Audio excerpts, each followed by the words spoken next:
One, two, three, four.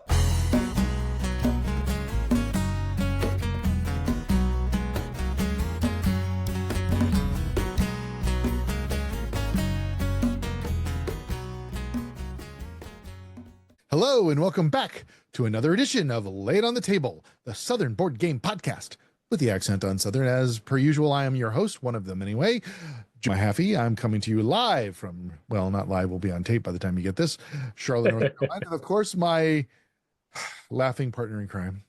Yeah, James Engelhardt also live, well, but tape delayed, I guess, by the time this comes out. And in Greenville, South Carolina. Once again, the accent on Southern, yeah. There we go. James, how are you, buddy? I'm doing all right, man. How are you? I'm doing pretty good. You know, it's a lovely, warm spring day in the middle of February, the beginning of February. It's 74, 76 degrees outside here in lovely Charlotte, North Carolina. And tomorrow it's going to be like 53. I know. There are daffodils all over the place. Yeah. Trees are budding out. I'm just hoping we don't get a late frost that kills all this early growth. Oh, you can pretty much count on it. There is a rolling convoy of winter weather that is going to be rolling through this country over the next 10 days or so. It won't really impact us as much as it will our friends in the Northeast. It will indeed. Weather report has been brought to you by Ryan Hall, y'all.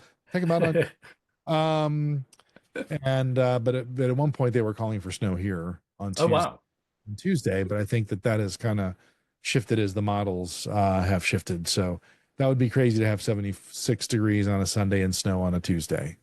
Jeez. I've seen it happen. Yeah. You know, to quote the famous Prince song, I've seen it snow in April here in the Carolinas, in my house. So not at my house, not in my house. But, yeah. You failed your weather throw is what happened. I know I did. I should have, I need a green screen behind me. That's the problem. Oh, yeah. I could say, yeah, you can point it different. Yeah. But anyway, it does, it makes it hard to want to stay inside and play games when it's so nice outside. That's true. But I'm willing to take the risk here, Joe. I'm willing to be here. Just take the games outside and play out there. And just this is also good. Hope you don't drop a meeple on the ground and can't find it. Yeah, I see. This is why we have games like Hive. Those nice chunky Bakelite bits that don't get blown away. Easy to find, black, white. Yeah, it's good. That's fair. Well, I have a couple of things in the news this week that were interesting, and one of them is, I don't know if it's really interesting to other people. It might be interesting to us, but we were talking about distributors the other week. Mm-hmm. You said something about Asmodee, and then I just happened to notice this article that their parent company has decided to spin off their 11 different groups into 3 different divisions, and as of February 7th, which was last Friday, Asmodee is cut loose and they're on their own. Yes, we'll have to wait and see. And I'm curious about this only because if you look at the other things that they're doing indie games that are focused on mobile and PC development. That's right. And we've seen in places like Hasbro where they've kind of doubled down on the, virtual reality or the video game version of things. And I'm kind of curious, with these bigger companies making these strategic decisions going in on all digital, what will that mean as you see the landscape of publishers and distributors in the world that we kind of pay attention to? Because I don't think we mind it when one of our games is available to play digitally, but I think we want that as an add-on, not the default. Yeah. And so as my screens go to sleep behind me, and those of you who are on video, I just thought that was an interesting news story to throw in there. I don't know if you had a chance to look at it or if you had any thoughts about it. Well, I had been hearing a bit about Asmodee doing a stock swap ahead of all of this. And so I other people I've been listening to had suggested that something like this might be coming up. And, if you're an Embracer Group, it makes sense to do this, right? You can get rid of all 3 of those, or ship them around a little bit, and then Asmodee just becomes the tabletop. But they've got enough of a reach in both distribution on several different continents, right, that I don't know that it's going to have much of an effect. I think it'll be sort of business as usual, but we'll see if Asmodee, without the support of the larger group, see how they fare going forward. And there's plenty of other groups I think that are willing to jump in and take over some of that distribution. So yeah, we shall see. Well, first of all, I have to say thank you for calling it Asmodee after I called it Asmodee, and you just blatantly correct me in front of the audience that I don't know how to pronounce Asmodee, even though it doesn't look like it should be pronounced that way. They're French. What can you do? Zut alors, mes amis. But Merde. Yeah, yeah, didn't you major in French? I did see. See, that's why you knew it. See, I was a history major, which is why I remembered you majored in French, but didn't See, know. there you go. Yeah, that was a history thing. Yeah, it was a long time ago that I did that. But I think, yeah. That's funny. But I think honestly, I just want to keep an eye on it because it's kind of interesting as we see, going into the pandemic, everything was shaped one way. Everybody really made a lot of headway on all these fronts, really. hmm It was really, I honestly think, we've sort of kind of talked about this before, but I don't know if I ever described it as this convergence of digital and cardboard just because of the isolation types of pieces. hmm I even think, was it Isle of Cats that came up with a way that you could play remotely? I don't know. I seem to remember that Frank West had published this sheet that looked like a lot like almost like a grid Okay, how to play virtually with people. Anyway, it's nice. that's but anyway, I just want to keep an eye on it because I'm kind of curious, particularly as we see a lot of headlines about Hasbro, and I think Hasbro is the one that everybody wants to focus on because it's such a well-known brand and it goes all the way back and it's got all these things from Magic to D&D to it, and it kind of becomes the hmm lad, so to speak, of a lot of this stuff. But I'm really more curious to see what happens on the periphery. So anyway, doesn't really affect us too much other than just the curiosity of it from my point of view. The Well, other I think the thing that's funny is that we're used to in this, hobby gaming before Asmodee started gobbling up all these people, just lots of tiny little groups doing all these tiny things, and they, yes, have consolidated things in ways that seemed unimaginable 10 years ago. So, yeah, it'll be interesting to see how that continues to evolve. Yeah, so it's, absolutely, I think that makes a ton of sense, and so we'll just have to. We'll just be curious to see what happens to others, because I think as long as you have independents like Stonemeyer and others, and we're going to talk about one here in a minute, um, it just caught my attention. That was the main thing about it. I should say. hmm The other thing that caught my attention, and I actually knew about this because I got an email on this about 3, 4, maybe or so weeks. There is a new park. I saw that. Parks. It's a newer box. It's got some frills to it. It's got some new hmm pieces.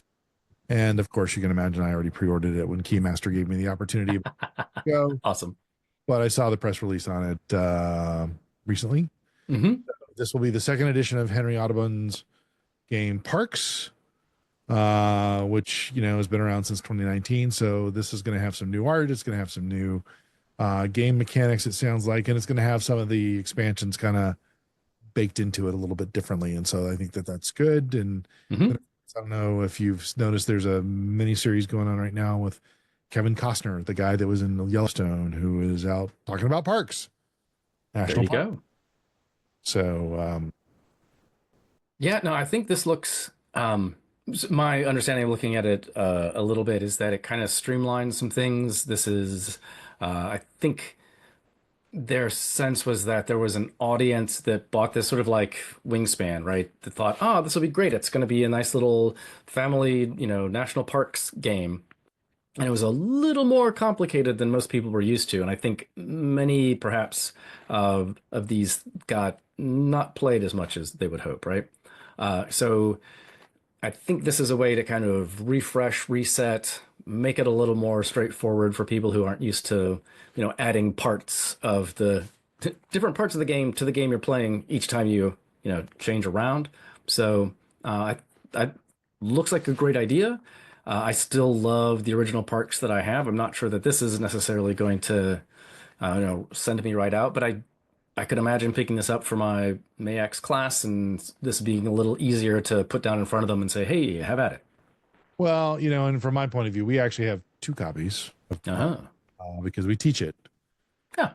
It's, when you have 10 people you're trying to teach and you have one game that plays 5, there's a lot of standing around. Better have 2. Yeah. Yeah, so we have the 2. So this will kind of fall into that mix. And of course, Mhm. we love parks. In fact, yesterday, I didn't tell you this. Yesterday, Yeah. I got up early. Ooh, I good for know you. on a Saturday, and I went to a church locally, and I sat down and I took a test, Ah. and I got my technician's ham radio license. Woohoo. All And you right. ask yourself, what does this have to do with games, and what does this have to do with parks? Because you're going to talk to park rangers across the United States? Even better. Ooh. There is a game that you can play if you're a ham radio. It's called PODA. Okay. Parks on the Air. That's fantastic. And you find a park that is a park on the air, and you go there with your portable radio and you set it up, and you try to make as many contacts with people that know you are in a park and you are on the air. And there are people that go to all kinds of parks, whether it's the national parks, the state parks, Well, the this is local fun. parks. And in fact, there is a park right down the street from me called the James K. Polk home site. James K. Polk, Oh, yeah. the notable president who gave us the splendid little war in Mexico. Mm-hmm. That's what it was called. I'm a history major. Don't doubt me on this. No. I'm with you. And so there is they are a POTA site, so I can actually go there, set up, and do parks on the air. That's fantastic. It sort of reminds me a bit of geocaching. It is. It's and if you've ever done geocaching, it's very much. In fact, James K. Polk actually has a geocache that is a virtual geocache. Aha. You have to find it and stand in the spot. I won't say where it is. I know where it is. Okay. I've done some geocaching before. I'm sure you're surprised. Oh, really, Joe? You're a nerd. What? How did that happen? Yeah.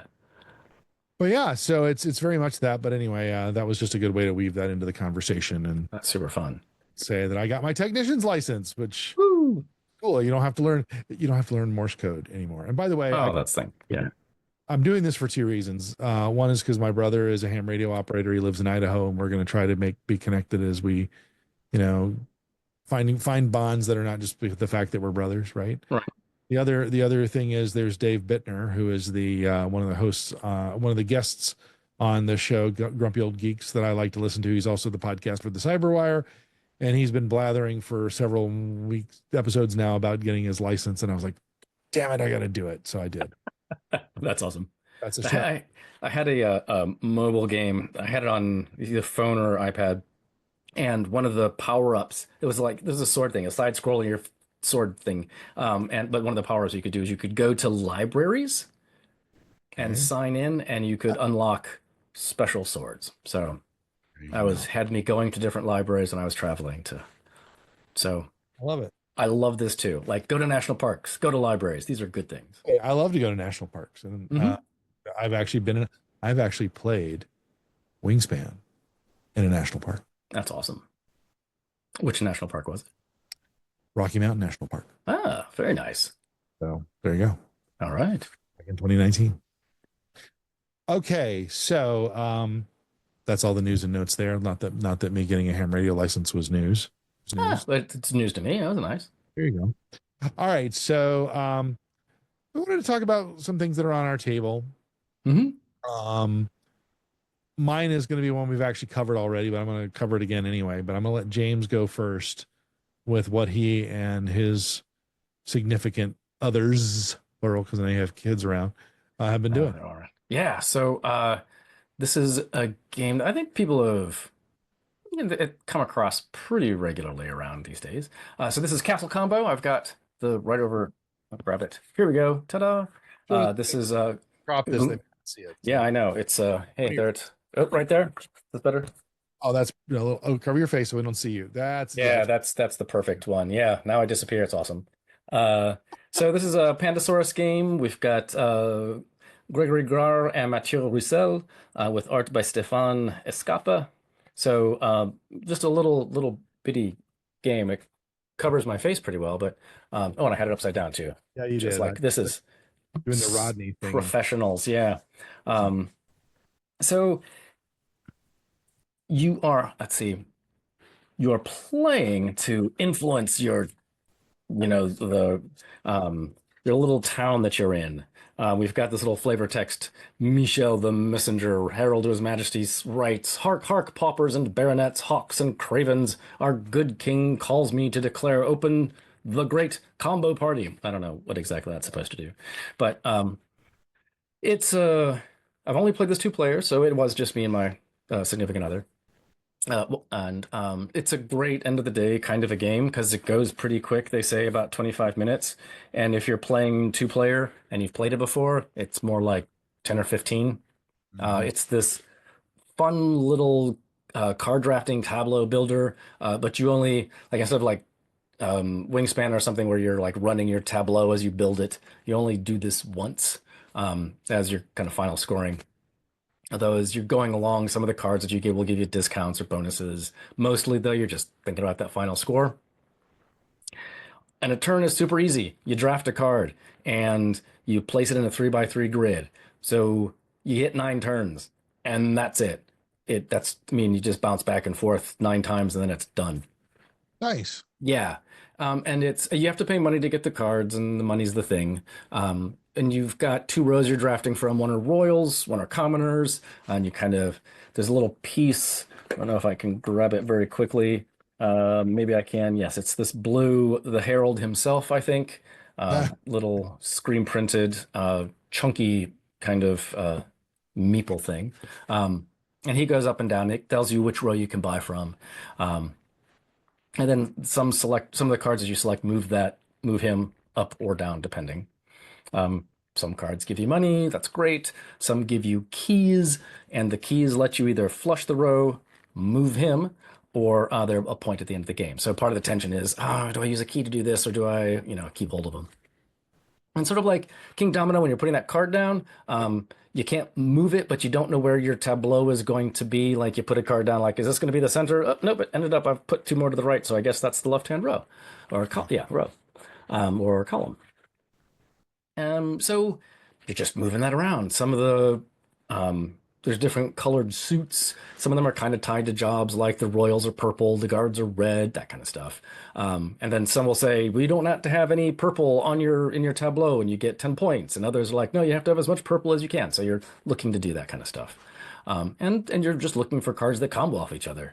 So if you've got a card that lets you stash cash for points, whether money otherwise isn't worth anything.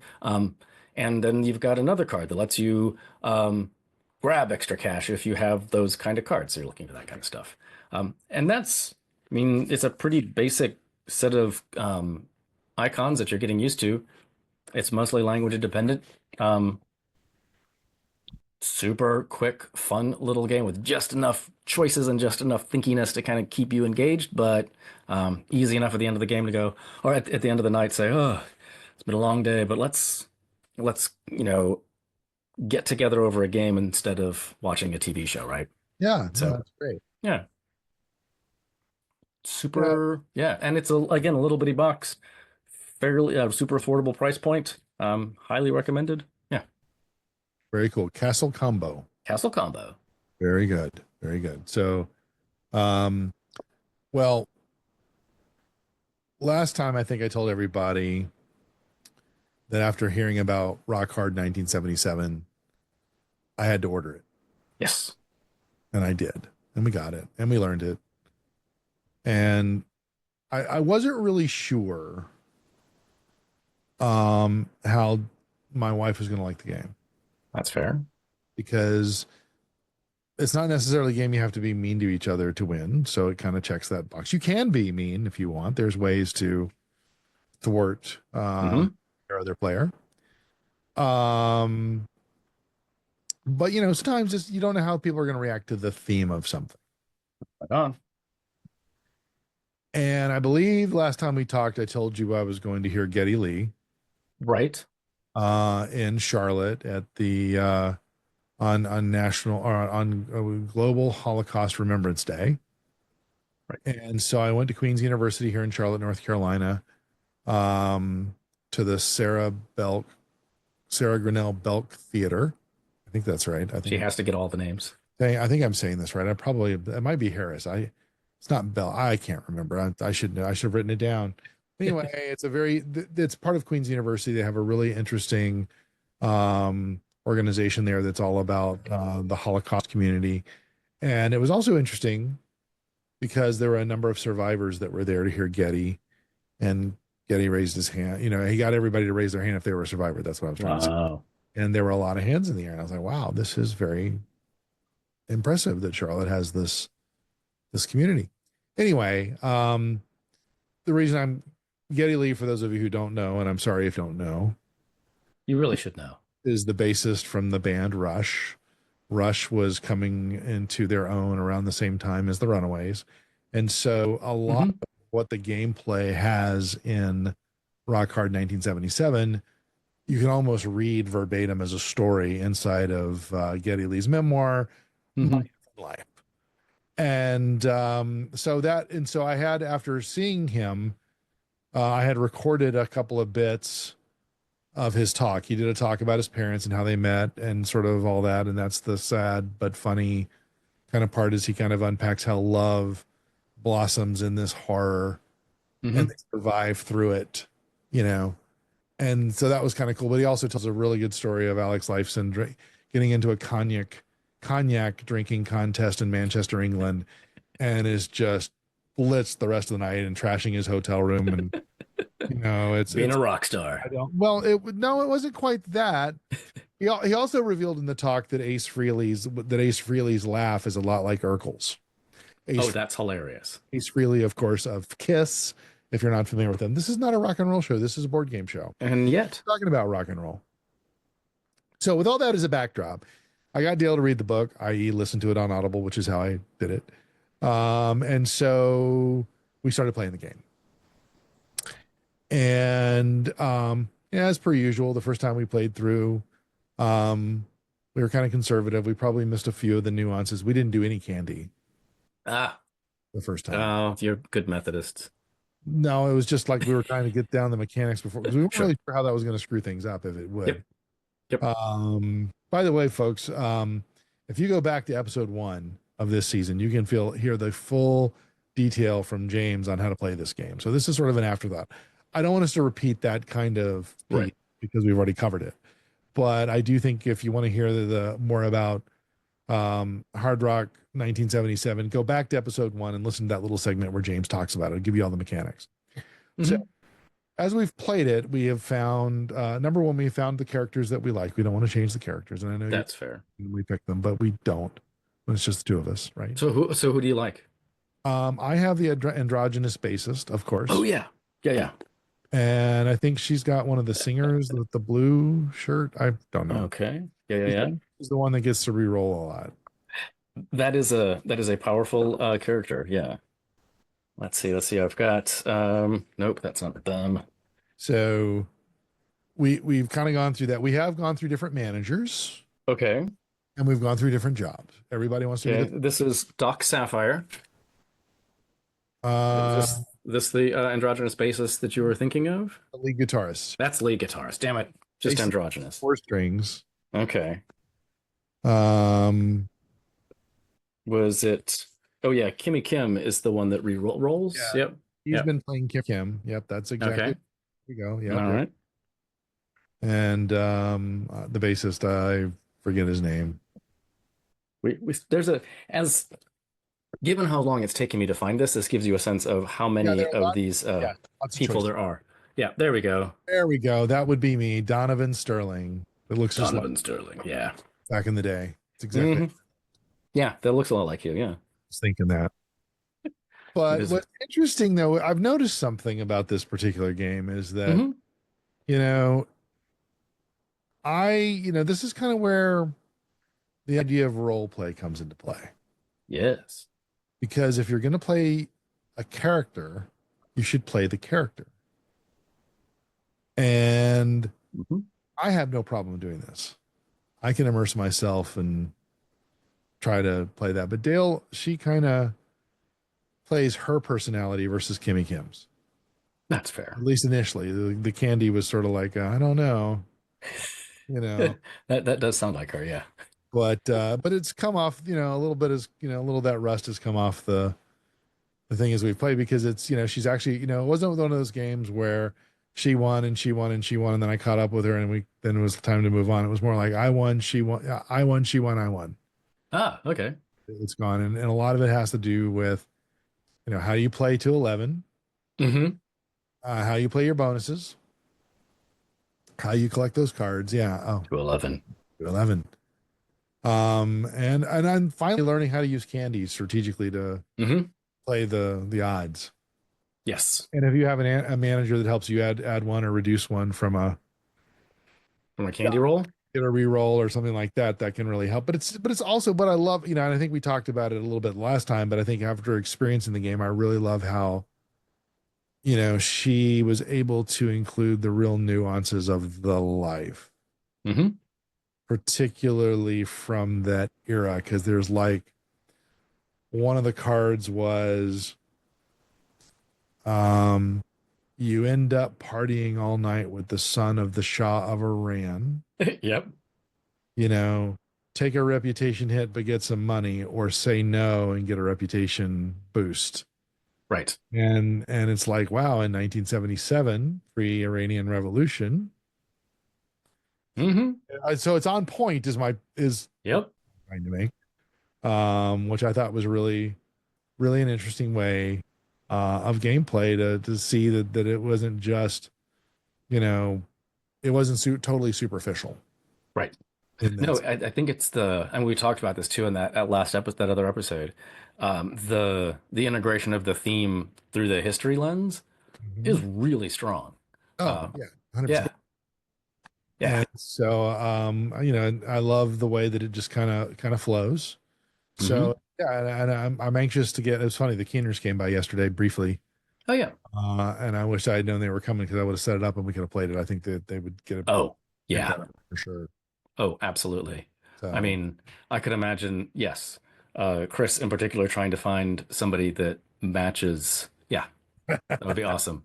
uh, for everybody out there, Chris Keener is the composer of the song Pictionary, the music that introduces this podcast. Hmm. A fellow D&D player of James and myself. Yeah. One, two, three, four. Yeah. So I've played it at two, three, and four players.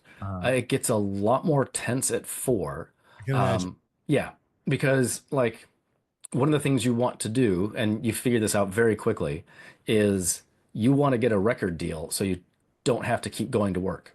Yes. That's what you want.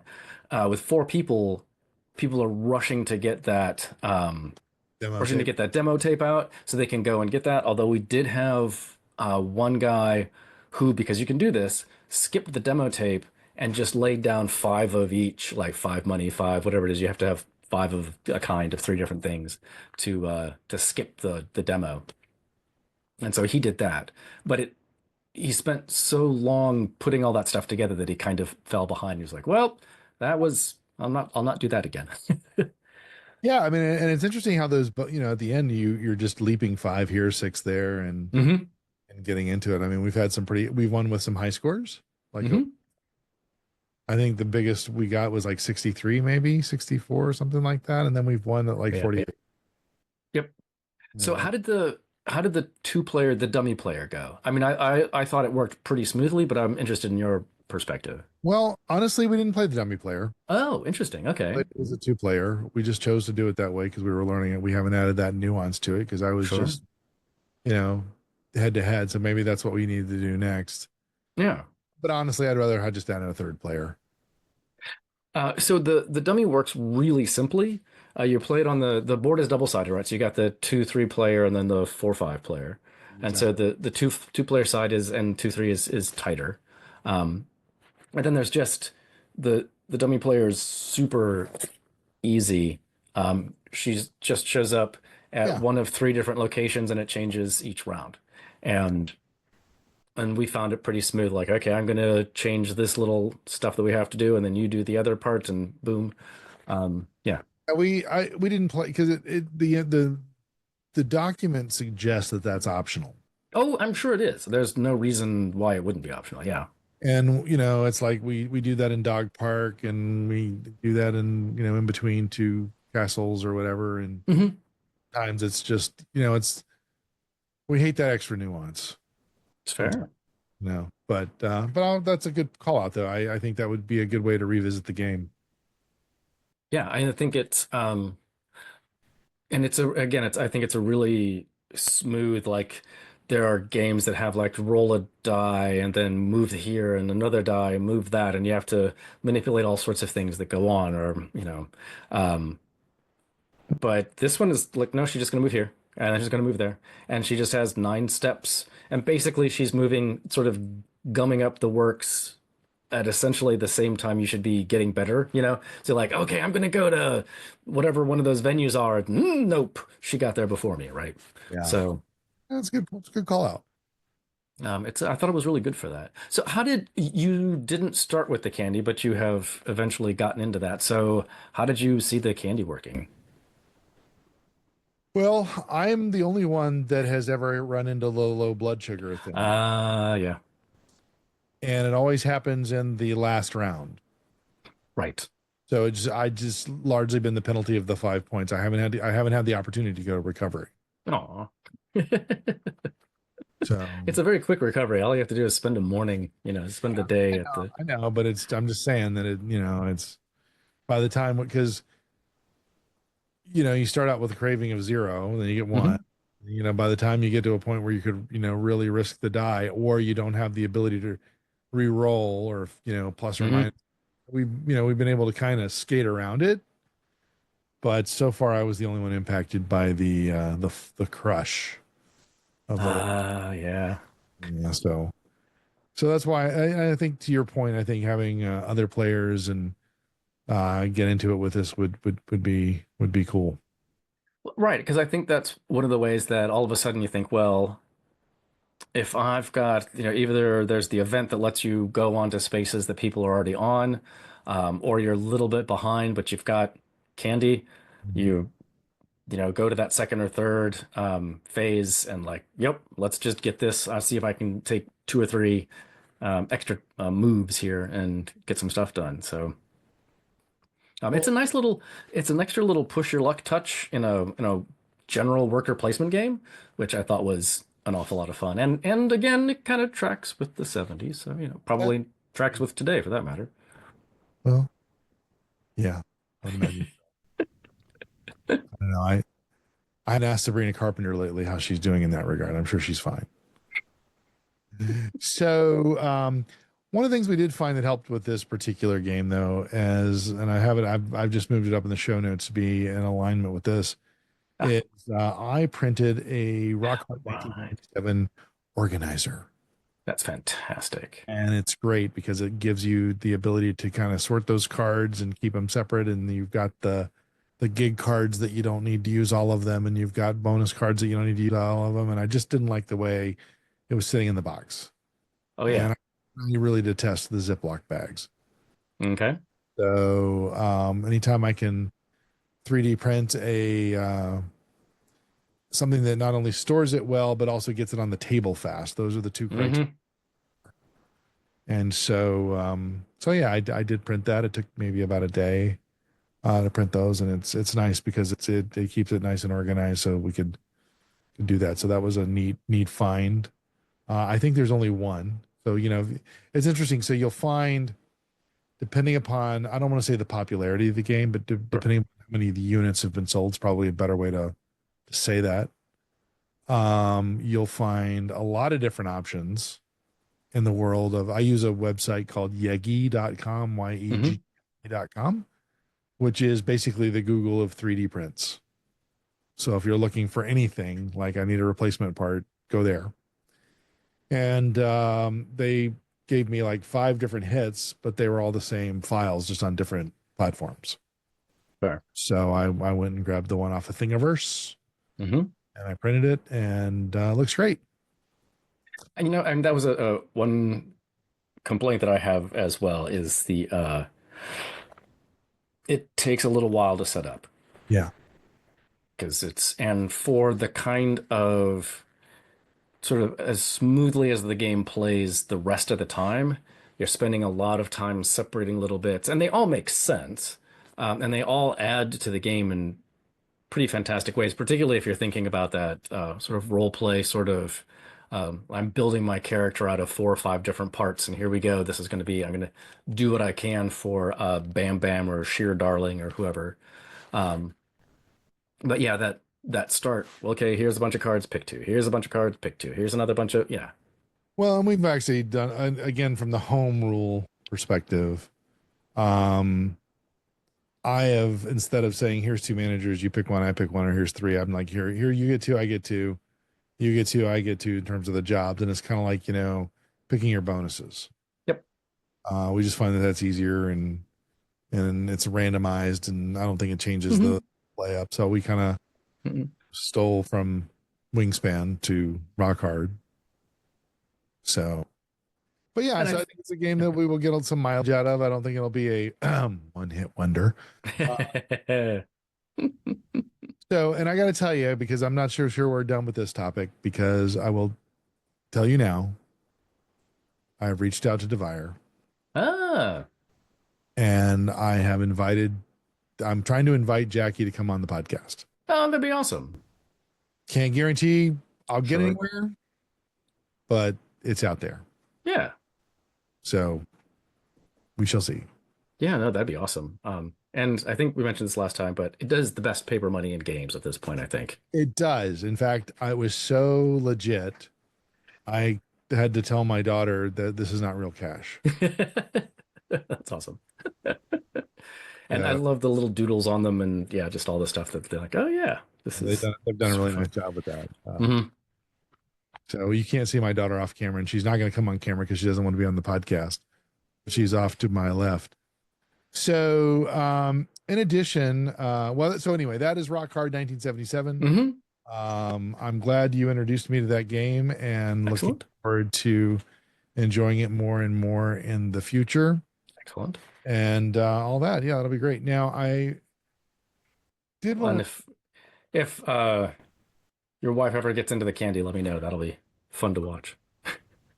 yeah, if that happens, I'm going to have a different problem.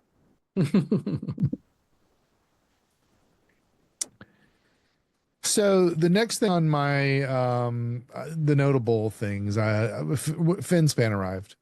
Oh, good. I have How not. is it? I How's it haven't. look? I think we're gonna get to it today. I think it looks pretty good.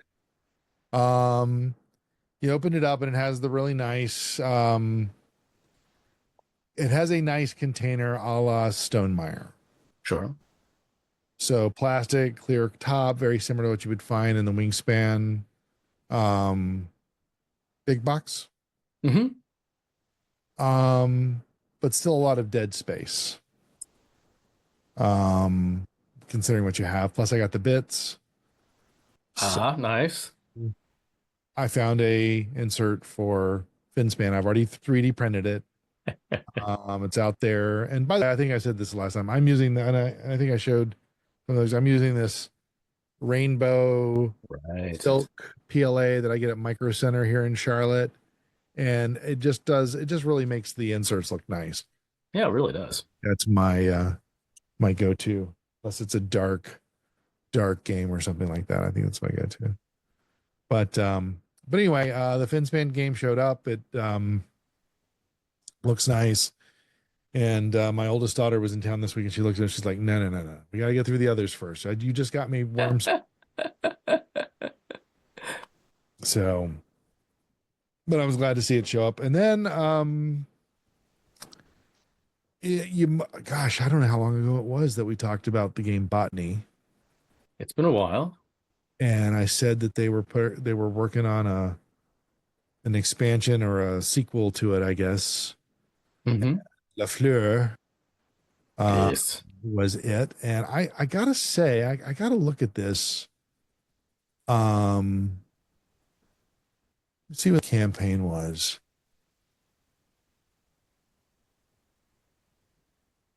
Usually they'll tell you on the old Kickstarter page.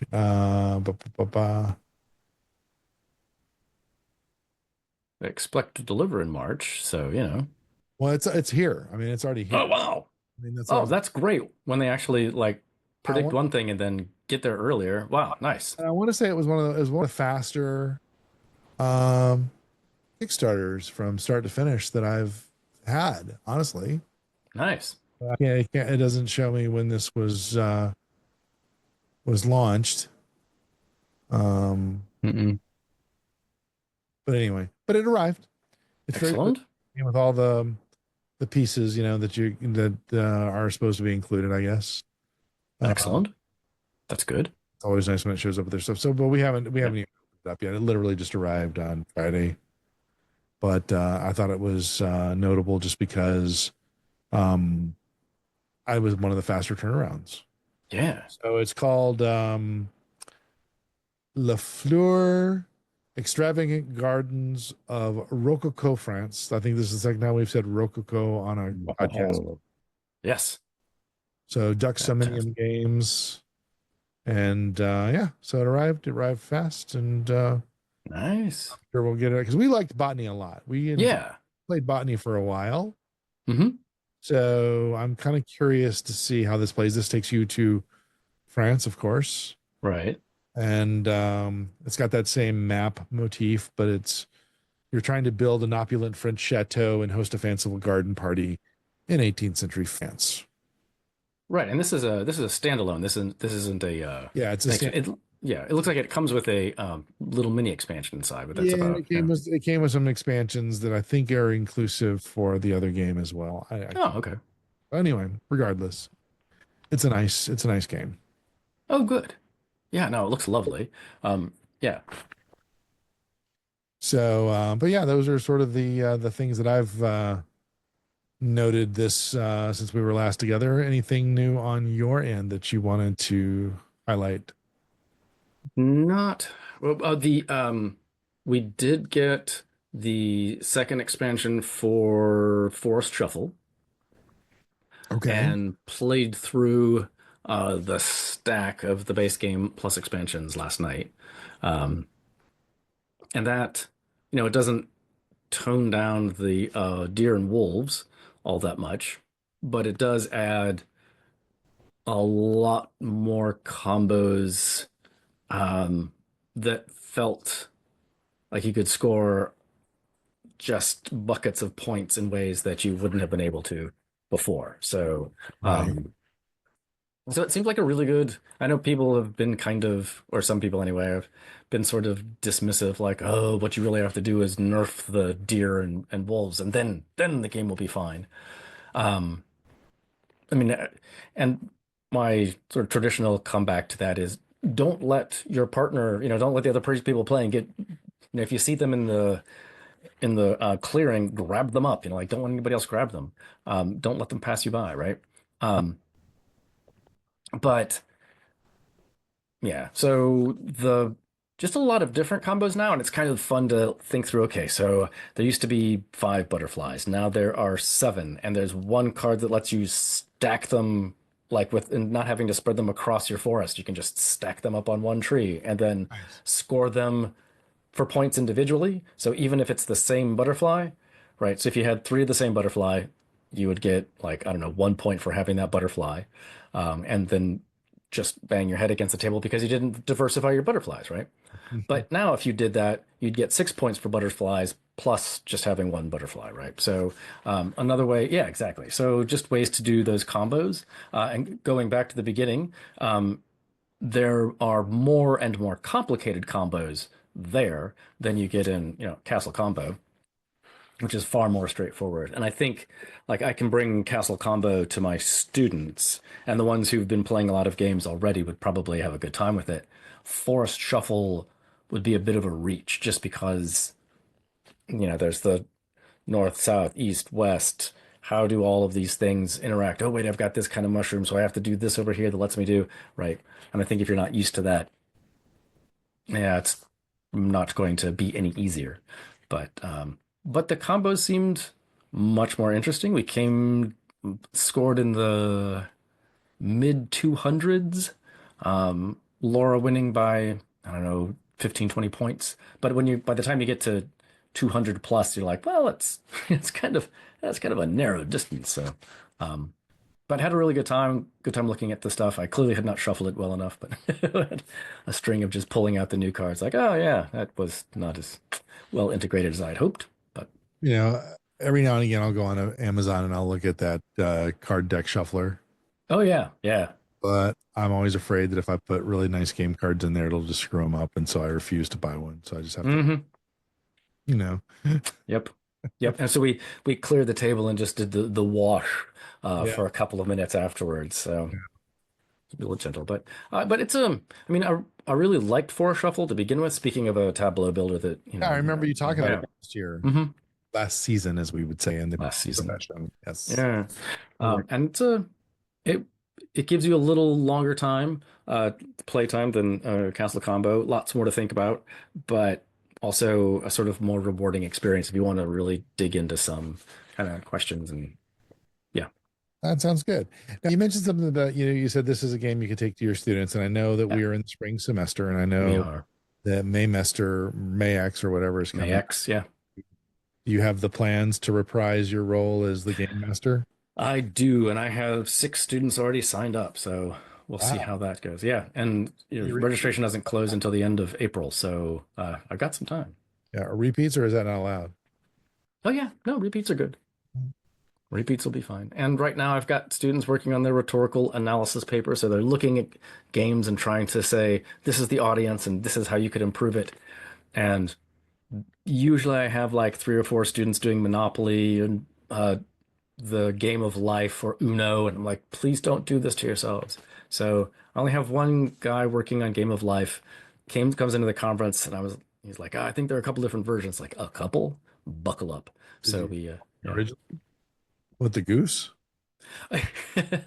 Right, the improved game of life from Milton Bradley in the 1890 or something. Yeah. Oh, there was even one before that, I think, before Milton Bradley even got a hold of it. If I Oh, get, if there's the Mansions of Life, I think no, is what.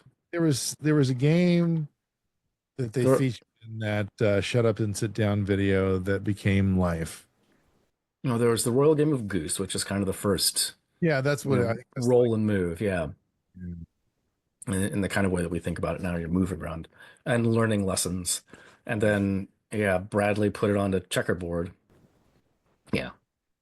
And I was talking to a student who was working with the on the game called Sounds Fishy. Do you know this game? no, It's a party game, and it's kind of like Balderdash with a almost a push your luck thing. So everybody, there's a clue. The clue giver knows parts of, and everybody else sees the answer, and everybody else has to make up a fake definition except for one person who says what the real definition is. And she said, "Oh, it would be great if you did it this other way." And I said, "You have independently invented Balderdash." And she was like, "Damn it." So, yeah. well, that's good. I'm glad that that's going Mhm. well, and that you Yeah. continue to inspire the young ones, as they The say. youngins, yeah. Yeah. Well, it's a little bit of a shorter episode for us, but that's all I have this week, James. That's all I've got, Joe. Well, we will be back in at least 2 weeks. Mm-hmm. Another edition of Lay It on the Table, the Southern Board Game Podcast with the accent on Southern. The very one. As per usual, I'm Joe Mahaffey, and I'm not bored. I am board gaming as well. And I'm James Englehart, and I hope that all of your tiebreakers break your way. I messed you up there. I should never. You want to do it again? Yeah, sure, we can do it again. This is Joe Mahaffey, and as per usual, I'm not bored. I am board gaming. And I'm James Englehart, hoping that all your tiebreakers break your way. See you next time, folks. Bye, y'all. In a world of